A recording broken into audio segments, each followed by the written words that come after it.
Dear aspirant, स्वागत है आप सभी लोगों का। और इस वीडियो में हमारा डिस्कशन होने वाला है वेस्टर्न रेलवे के जेई पोस्ट को लेके। हालांकि ये पोस्ट काफ़ी पहले आई हुई है, होप्स हो कि आप लोगों ने अप्लाई कर लिया होगा। जिन्होंने अप्लाई नहीं किया है दुखी होने की कोई बात नहीं है, अभी इसकी लास्ट डेट गई नहीं है। 21 नवंबर इसकी लास्ट डेट है, तो अभी आपके पास टाइम है, अप्लाई कर सकते हो। हाँ, डिस्कशन क्यों कर रहे हैं हम आज, काफ़ी टाइम पहले आई थी तो आप लोगों को इसके एजुकेशन क्वालिफिकेशन को लेके डाउट है, वो मैं डिस्कस करूंगा, बता दूंगा आपका जो डाउट है। आप में से काफ़ी सारे लोग पूछ रहे थे, मैं पर्सनल मैसेज करके बताता ही हूँ, बट सोचा एक वीडियो बना दूं। अगर आपको नहीं पता होगा तो आप अप्लाई कर लेना। यहाँ पे टोटल 39 पोस्ट है जूनियर इंजीनियर के लिए और 24 पोस्ट है टेक्नीशियन के लिए। दोनों की क्वालिफिकेशन क्या है वन बाई वन करके हम डिस्कस करते हैं। इंपॉर्टेंट भी वही है, टोटल पोस्ट कितनी है ये तो आपको पता चल गया। अब डिस्कस करते हैं कि इसके लिए जो एलिजिबिलिटी क्राइटेरिया है वो क्या है। तो यहाँ पे जूनियर इंजीनियर को आपको नजर आ रहा होगा, बेसिक मिनिमम क्राइटेरिया क्या होती है इसके लिए, ये होती है डिप्लोमा। जनरल परसेप्शन क्या है, और अभी हमारा काफ़ी डिस्कशन भी हुआ था, कई सारी पोस्ट आई जहाँ पे डिप्लोमा एलिजिबल होता है, जनरली वहाँ पे बीटेक बीई एलिजिबल नहीं होता है। बट फॉर्चुनेटली इस पोस्ट के लिए बी बीटेक एलिजिबल है, आगे मैं वो भी दिखा दूंगा। पहले आप ये देख लो कि आपका बी बीटेक या डिप्लोमा कौन से डिसिप्लिन में होना चाहिए, आपका स्ट्रीम क्या होना चाहिए। तो मैकेनिकल है, प्रोडक्शन है और ऑटोमोबाइल भी है। यहाँ पे काफ़ी सारे कैंडिडेट ऑटोमोबाइल के हैं, वो दुखी हो जाते हैं क्योंकि उनके लिए पोस्ट नहीं के बराबर आती है। तो आप भी एलिजिबल हो।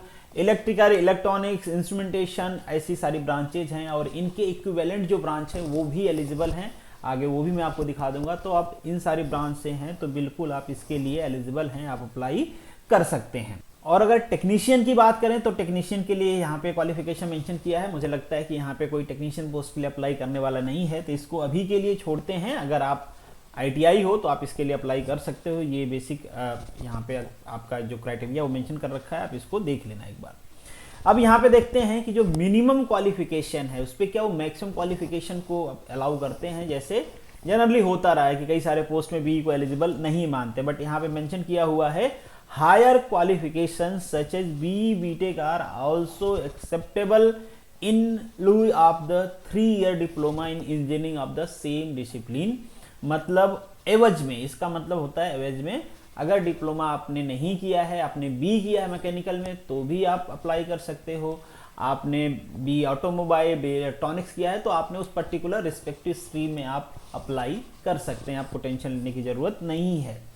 बट नीचे मेंशन कर रखा है कि जो आईटीआई वाली पोस्ट है, ये जो टेक्नीशियन वाली पोस्ट है, यहाँ पे डिप्लोमा वाले और बी बीटेक वाले एलिजिबल नहीं है। इस बात का आपको ध्यान रखना है।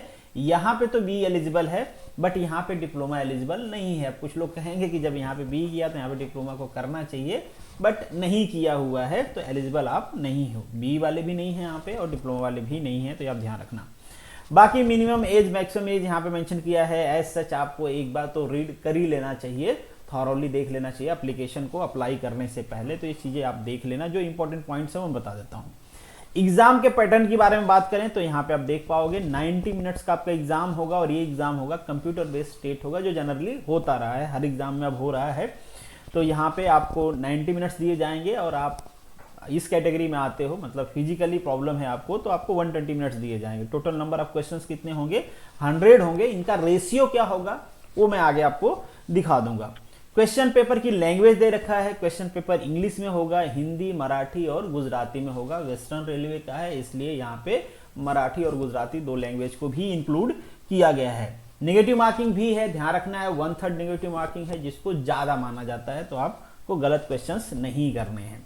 पेपर आपका ऑब्जेक्टिव होगा, यहाँ पे मेंशन कर रखा है, general awareness, physics, chemistry, basic computer और आपका बेसिक एनवायरनमेंट। इसके अलावा टेक्निकल एलिजिबिलिटी के क्वेश्चन रहेंगे। टेक्निकल एबिलिटी या एलिजिबिलिटी मैंने बोल दिया, टेक्निकल एबिलिटी के जो क्वेश्चंस होंगे वो आपके स्ट्रीम से रिलेटेड होंगे, जो आप फिल करोगे।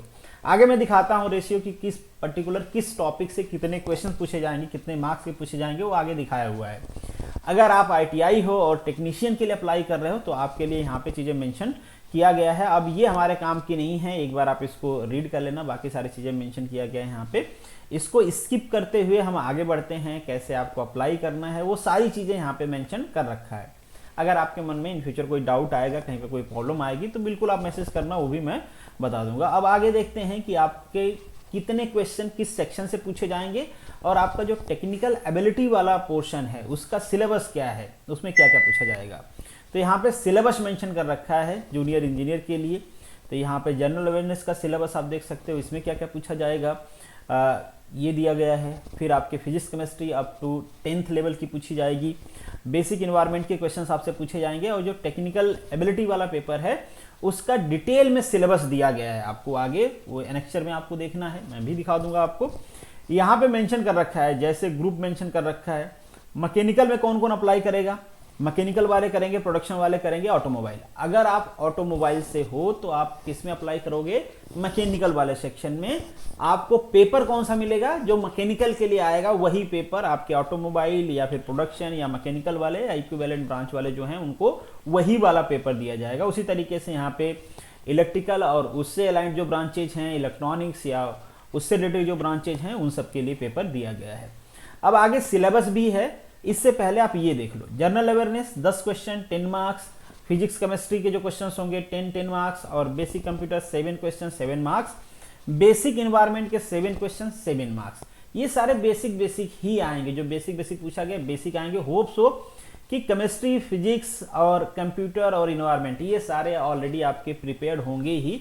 थोड़ा बहुत आप प्रॉब्लम फेस करते हो जो जनरल अवेयरनेस होता है, जनरल अवेयरनेस में वही सारे क्वेश्चन रहेंगे आपके, geography, history, current affair, polity, economics, वो सारे क्वेश्चंस रहेंगे। मतलब पूरा आप कह सकते हो कि जो नॉन टेक का पोर्शन होता है वो जनरल अवेयरनेस में यहाँ पे आ जाता है। तो यहाँ पे आपको मुझे लगता है बहुत ज़्यादा फोकस करने की जरूरत नहीं है, ठीक है, जितना प्रिपेयर्ड है। ज़्यादा वेटेज किसका है, आपके जो कोर सब्जेक्ट हैं उन्हीं का है, तो इस पर आपको ज़्यादा फोकस करना है। इनमें ज़्यादा मार्क्स आ गए तो काम हो जाएगा, क्योंकि ये कम मार्क्स के लिए ज़्यादा सिलेबस आपको कवर करना पड़ेगा और पहले से आप लोगों ने नहीं पढ़ा है तो पॉसिबिलिटी कम ही रहती है कि आप कर पाओगे इतने कम टाइम में। तो ये एग्जाम का आपका पैटर्न है।